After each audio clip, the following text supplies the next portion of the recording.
All right, buckle up, Buttercups. It is I, Scourge13, and I'm here to show you a little bit of gameplay slash kind of a tutorial slash stream of consciousness. I don't know what to call it. Review recommendation for the game Cossacks 3, which itself is kind of a misnomer. It is actually a 3D remake of the original Cossacks game called Cossacks European Wars, aka Vanilla Cossacks 1, with the 12 nations instead of the 20 nations that came in later expansions. Nonetheless, it is an incredibly good game. It advances the series in several ways, and not the least of which is graphically, but it also is very old school as well. So if you really like those old school games, it is definitely something that you will probably enjoy. The Cossack series in itself is something of an acquired taste. It has unusual gameplay mechanics. It's kind of like what would happen if Total Annihilation / Supreme Commander had a baby with Age of Empires. It's got that historical setting. All your units are infantry or cavalry or artillery pieces instead of tanks and vehicles. But they have that same kind of economy and that same kind of tactical management, in which it's not really the rock paper scissors system. It's actually how much DPS your units have relative to the health and defense that they have and the range that they have. So you always want to kind of maintain this mix of having slow firing big damage dealers, and you also want to have some light health low damage dealers, and general concepts like that. I know that just did not add any clarity at all, but it might once you see how the game plays. I have created a map here just so I can show you all the various options. It's not created a map, it's a random map rather, but it has the options that allow you to see every part of the game. It's a single continent, which means that the borders are water. The terrain type is plateaus, so maybe we'll get some choke points when the map generates. Starting resources is set at thousands, which is the default, and I would recommend it as the kind of starting resource setting that you should have. And the minerals are at medium, which is again the default. All these other options are also at default, just so you can see what a regular game plays like, and then you can kind of tailor it from your taste on there. The start options are rather extensive, to be honest. Just this one drop-down menu alone, look at how many options there are. So I recommend just playing on the default while you're practicing. This balloon option, in case you're new to the series, the tech called Design Montgolfier is the balloon, and it reveals the entire map. So what this option basically is whether or not the map starts revealed, whether you can never reveal the whole map, or whether you can research the tech. So that's what that is. But anyway, let's everything set at default, so let's go ahead and play a regular game. I am England as the red, Spain is orange, Sweden's blue, and Venice is purple. And I've gone ahead and set us up onto teams, so let's go ahead and start the game. I'm going to show you a quick little strategy. I'm not going to do it very efficiently because I'll be flapping my gums a lot, and also trying to give some evaluative comments as well. But I am confident that I will beat both hard AIs, especially when I have a hard AI ally that can kind of take some heat off of me while I am distracted trying to talk to you all. Okay, so last preparations, let us go into the game. Alright, here we are. You generally want to start out by building a mill, because you have to wait for your crops to build. So while that's going on, I shift-click a town center, which is the beginning of the tech tree, slash the thing that creates your economic units. So let's go ahead and slap 2 of those down.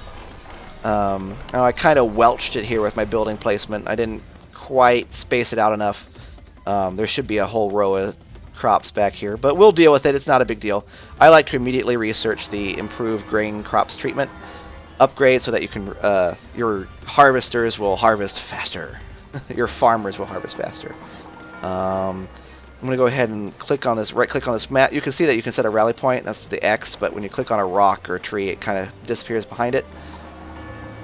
Use Control and left-click to set up an infinite build queue. And we're going to tell this hall to harvest some wood. So we set that up as an infinite build queue. Let's go ahead and just kind of go down the tech tree. We'll slap down our first blacksmith, and the blacksmith will allow us to create military units. These snoozers here can go mine some stone. I really like that they have this button here now that you can kind of select all your idle peasants and your unoccupied mines. There's really no reason to have unoccupied mines, and I'll show you why in a second. Let's go ahead and slap down 2 barracks as well. Again, this is about managing an infinite production queue. One other thing I like to do is research these agricultural equipment, which allows more food per tile to be harvested here. So it keeps the gold bleed down when you need to replant your crops. So, especially for early in the game, that's important. As soon as that barracks finishes, I put some pikemen on infinite production. And you can see they create rather quickly. Now, because they cost both food and iron to create. We are going to have to put some peasants on immediate food production, which I'm just going to use the idle peasants there. Now, if I were really good, I would have remembered to build a storehouse. Again, I was distracted. So that my peasants don't have to walk so far to get there. Okay, and let's see if I can... Alright, let's try to even out our stone versus wood production. Not really. Not with the way I'm ham-handedly doing this micromanagement.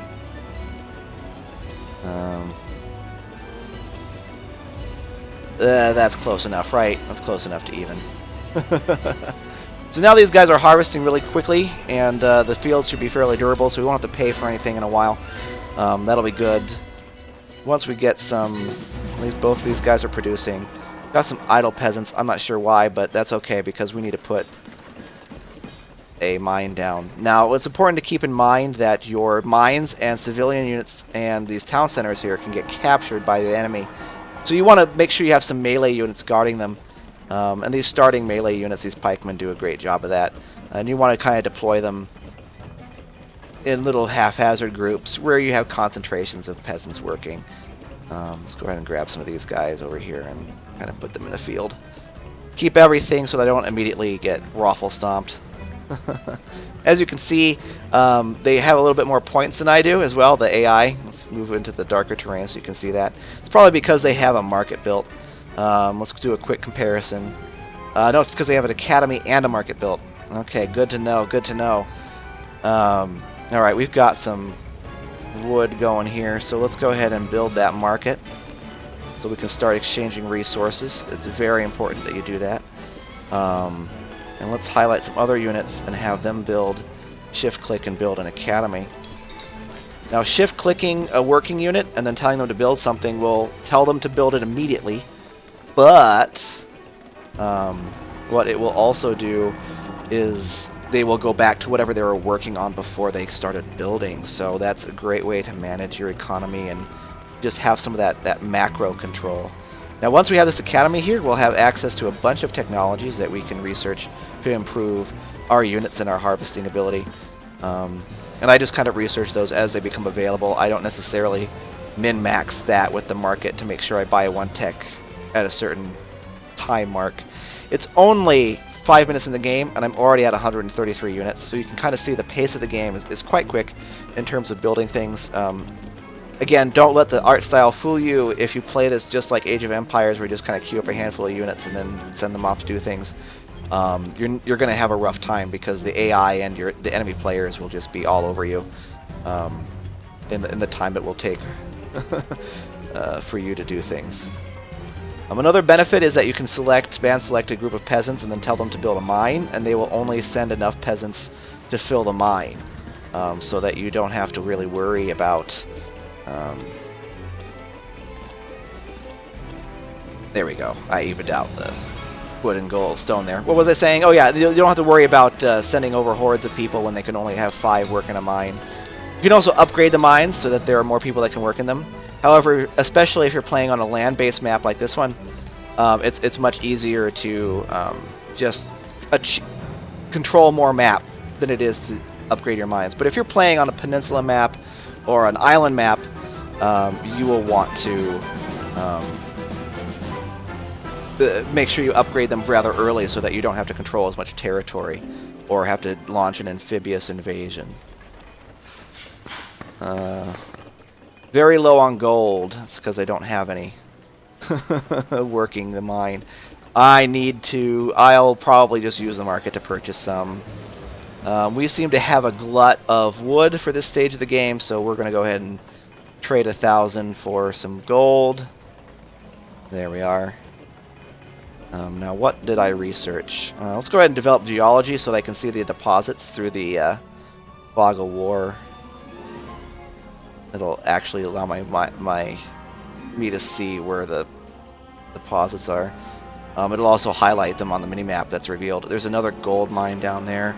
We're going to send a little detachment of soldiers down here to kind of seize that for me. And we have a lot of stone workers, so let's go ahead and grab both of these, actually. You can see that I'm just kind of casually doing it. Again, this strategy isn't very particularly hard, and this stage of the game is fairly early. Even if I were playing against human opponents, it's very unlikely that I'd be rushed before the 10-minute mark.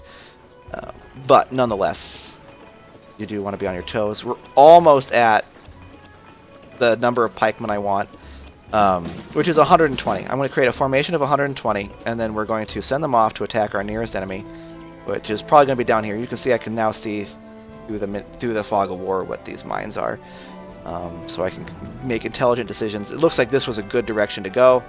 We've got more gold mines there, and gold is incredibly important. It's how you tech up, it's how you research, it's how you pay your officers to fight for you. If you have mercenary units, it's how you keep them in your employ. Mercenary units may turn against you if you don't pay them, kind of like what that text talked about. So gold is a very important resource. Okay. We're almost there.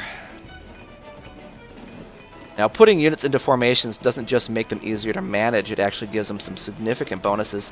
Some noticeable bonuses, maybe not significant. You can make upgrades that are better than the bonuses, but you always want to put them into formations just for the manageability. Looks like our ally is getting attacked, which means that we can expect the enemy on our side to kind of be moving against us as well. It's definitely time to consider making that formation, which I can. Melee units fight better in column, and pikemen are melee, so let's go ahead and send this newly created formation here. The way I did that is I band selected the entire area, found the officer, and then that brought up this infantry, this menu here, and I was able to click the formation that I wanted and the quantity I wanted. Alright, and I was right. Looks like here comes the attack. These guys will defend just in time. Let's go ahead and hit the move and attack button. And you can see our guys lower their thing here. Will I get there? Yeah, I can protect the mine so they won't get captured. Let's go ahead and improve our units so that they're just a little bit more superior than the enemy. And after we repel this invasion, we'll kind of see how things are. Let's send some reinforcements this way. And it looks like we'll win this easily. It looks like they kind of upgraded their units as well, so their little formation of 72 is kind of giving it to us. Giving us the what in the but, so maybe I can't really attack right now. Yeah, we took more than 50% casualties, which means they had some upgrades on their units as well, definitely. So we'll keep on producing and upgrading ours. Let's pay attention to our economy here. Let's get some more stone. Just kind of haphazardly select some guys here and send them to do other work. We don't need that many people. I try to keep this even for the early game, so this is fairly good right now. Let's see, what else can I buy here at the academy? We want the wood upgrade because we want to sell gold and wood, or sell wood and stone for gold. Okay, let's get some coal going. Coal is what you use to do ammo for ranged units, or to maintain ammo for ranged units. Okay, let's go ahead and create this formation here.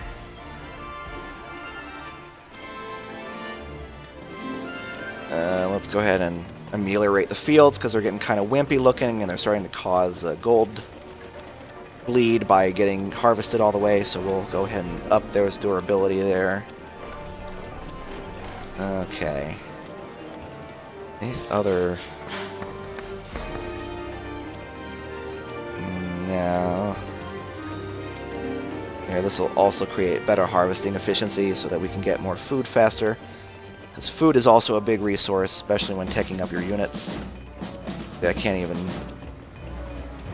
afford that. Let's buy some food.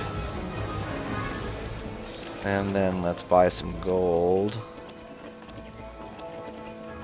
And go back here. Whoops.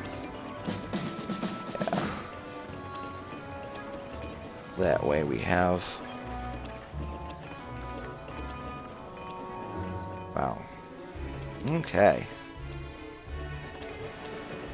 How's our ally doing? Not so good. They need some serious help. So what I'm going to do is I'm going to... you notice my like fail-safe strategy kind of fell apart on me. Alright, so we'll recreate our formation of 100 pikemen. I just sent my guard force away. I know. But we only need a handful to stay behind, and we'll definitely recreate them. Okay. Alright, so that is good there. We'll just make this a bigger formation. Let's see if we can do it. Yep, there they go. Let's go ahead and get this in the right area. Looks like we lost our officer, which is rather unfortunate. I should probably create a new one so that he gives them bonuses too. Okay. Now that we've teched up our units, we've got our officer again. Let's just kind of push forward a little bit. I'm going to go ahead and snag these 2 gold mines here as well. In fact, I'm going to snag all 3 of these. I need to move these units out of the way so that I can build. Okay, this whole little mineral-rich area is now under my control. Very good. Okay, let's march off, find the enemy. There they are. Here's another formation coming at me.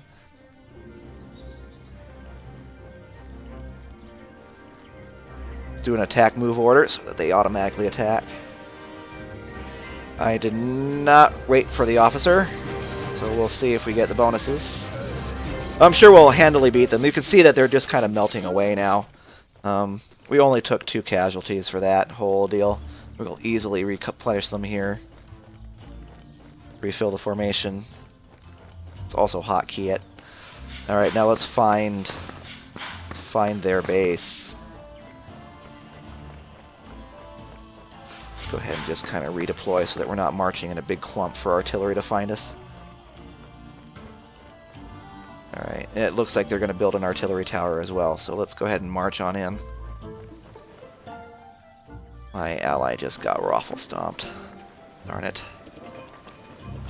Alright, let's start to pay attention more to our economy here. We definitely need some more iron. We need 7,000 iron to advance and 10,000 gold. Do we have any more iron? Yes, we do. And I forgot to fill in the formation there. Captured the unit that was... Now I just set an attack order to go storming through their town. And you'll see that we do a fairly good job. Now these peasants here, we can start building their own units. So let's go ahead and tell these to run back to base, and we can start going down their tech tree if we want. It is an easy way to start spamming 17th century units to capture their peasants and walk them back. Because the next 17th century barracks here, to get you an appreciation of the scale here, is 30,000 gold. To advance to the next age is 10,000 gold. So you can see just how difficult it can be to set up some of these multi-chain productions. So if you capture enemy peasants, you can get some cheaper barracks that way. We've captured a bunch of peasants, so we're going to go ahead and tell them to walk towards our base. We're not really going to use those peasants to do anything other than build, but we can get some real cheap spam there. And it looks like These guys are, if they're not gutted, they're definitely crippled. In fact, they surrendered. They disappeared on the bottom here. They surrendered. So I'm going to select my unit and just give it a normal move order back to base. These buildings, when they explode, will damage my units, so I need to get them out of here. But so my AI ally is kind of back in the Stone Age, but I totally annihilated the enemy hard. So now it's just kind of a 1v1 situation with the wild card of my ally being here. So we're in a pretty good position. It's only 16 minutes into the game. We can probably create another formation of 120 units and end the game very quickly. So it's not really that hard of a game if you kind of understand the beginnings of it. Looks like there is a iron mine out here, right out here in the boonies. Ugh.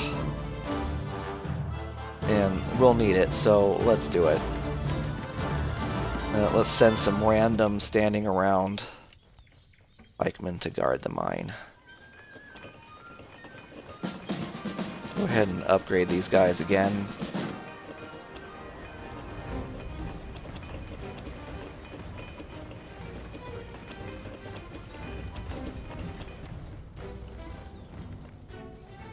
Fact, let's tell our formation to kind of sit here until... Oh! What's this? Oh, there was a purple that went all the way in. Alright, actually, these guys... Here.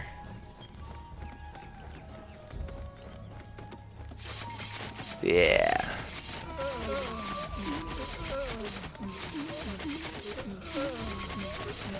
Yeah, and right now with the upgrades that we've got, they're just so superior. Alright, our reinforcements are here. Let's go ahead and go back here, back to base.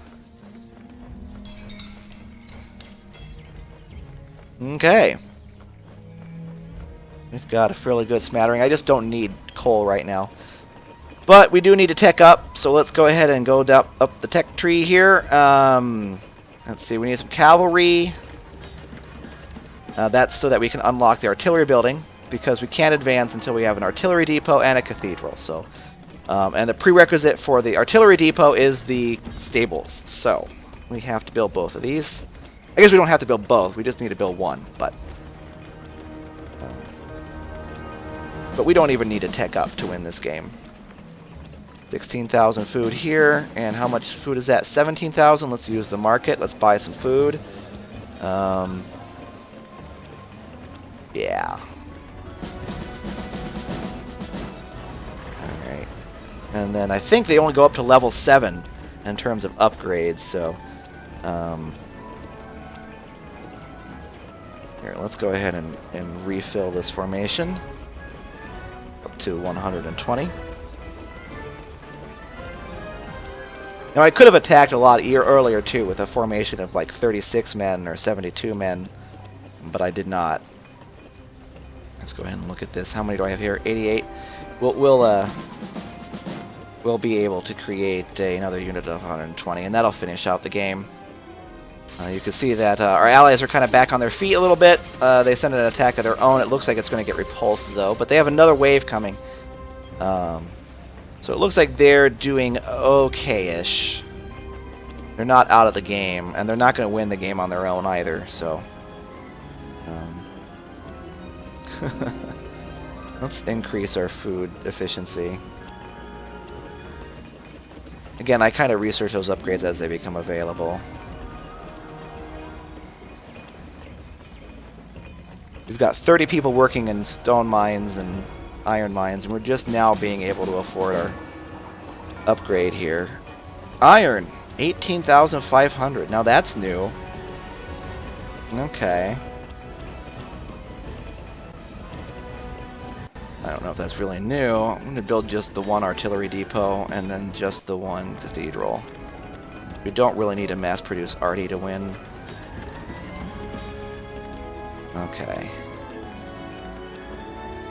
You probably don't even need the edge up. Oh, they actually broke through. Dang, yo. Almost there. Okay, we are... Okay, so level 6 was the maximum. And so these are their final upgraded stats. Quite considerable.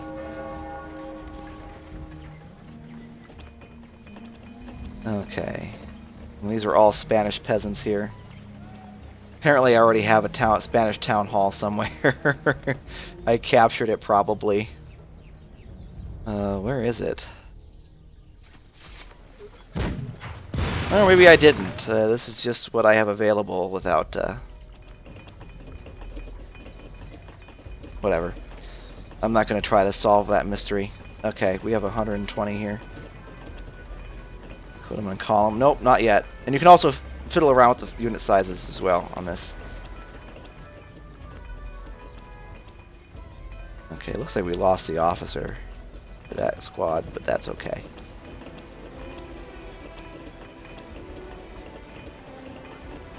Oh, I don't have enough dwellings. Derp. That's what that means. Now let's go ahead and produce some. 1, 2, 3, 4, 5, 6, 7, 8, 9. Come on, 10, 11. Anywhere is good. There we go. Alright, now that we're not cap blocked, produce this last formation. And it looks like our ally actually pulled through and won the game for us. Venice is down to 0 points. I'm sure they'll surrender here in a second. So that's game there. You got to see at least some of the gameplay. It is much more complex than this. You can see I didn't build any range units. Didn't tech up. Hardly used the market. A very low skill game, to be honest with you, but it's a good opening strategy. It just kind of shows you the basic concepts of guarding your units and how you can capture them and bring them back to your base, and how easy it is to actually defeat a hard AI. Now, a lot of you might look at that and say, well, that's just too easy, but it's not that. On higher difficulties, especially very hard and impossible, the AI is very competent, and they basically do what I did. They just kind of wait until they have a large formation and they upgrade as they march, and it's very difficult to deal with them. And they'll also build more varied units. They'll use better use of mercenaries to get ranged support in there as well, so their attacks are a lot heavier. But nonetheless, that is Cossacks 3. We can just kind of revel in the glorious defeat here. Oh, it looks like they have... well, they still have some peasants. Well, let's see how they do against 240 fully upgraded pikemen, huh? Let's go ahead and march right on through. Move and attack. I said move and attack. And there we go. Let's control group these guys as well. Alright, so they'll just massacre anyone they find. Blue's probably going to beat me to it. And there you have it. I could have expanded a lot more on my mines as well. Didn't really develop coal or anything, but... man, 18,000 iron. That is pretty steep, England. That is pretty frickin' steep. But let's go ahead and sell some wood and stone. Wood and stone I basically just use for that purpose. Boom!